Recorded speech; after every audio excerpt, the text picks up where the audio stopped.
بہت سارے میسج آئے ہیں حکیم صاحب۔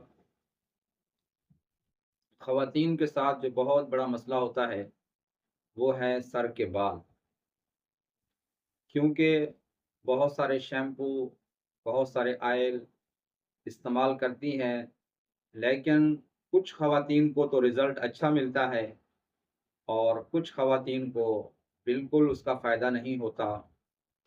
تو آپ ہربل طریقہ علاج جو آپ کا ہے، جو آپ مزاج دیکھ کر غذا تجویز کرتے ہیں اور علامات کو دیکھ کر دوا تجویز کرتے ہیں، تو آپ اس میں بھی روشنی ڈالیں۔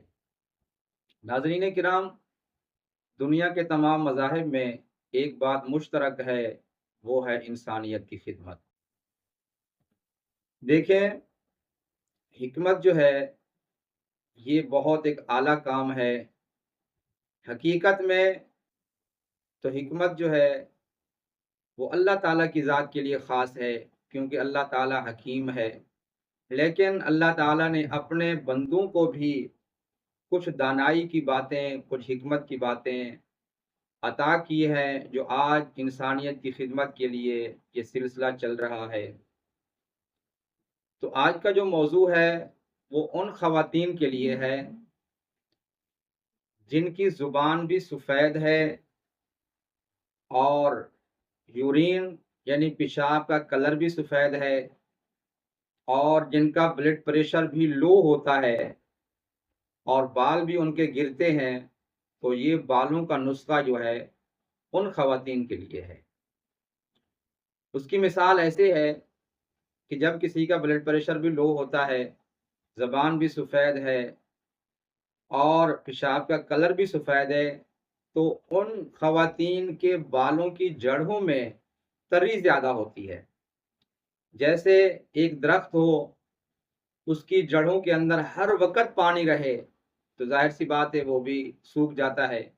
یہی مثال جو ہے خواتین کے لیے ہے جن کی زبان سفید ہے اور بلڈ پریشر لو ہوتا ہے اور یورین کا کلر بھی جن کا سفید ہے، تو ان کے لیے بہت ہی زبردست نسخہ میں آپ کو عرض کر دیتا ہوں۔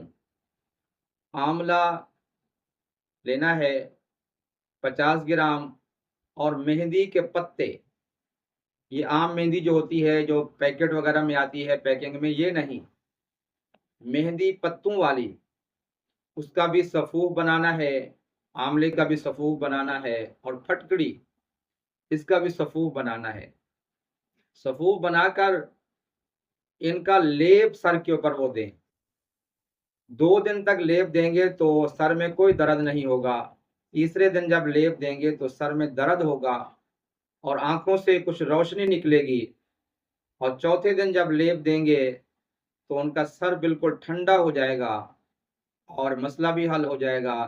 یہ 3 سے 4 دن کا علاج ہے، یہ کریں، اور اس کے ساتھ عضلاتی غذائیں بھی استعمال کریں، جو گرم ہیں غذائیں وہ بھی استعمال کریں۔ انشاءاللہ یہ مسئلہ مکمل طور پہ حل ہو جائے گا۔ جب فائدہ ہو جائے تو مجھے اپنی خاص دعاؤں میں یاد رکھیں۔ آپ صلی اللہ علیہ وسلم کا ارشاد گرامی ہے، خیر الناس من ینفع الناس، بہترین لوگ وہ ہیں جو انسانیت کو، جو لوگوں کو فائدہ دیتے ہیں۔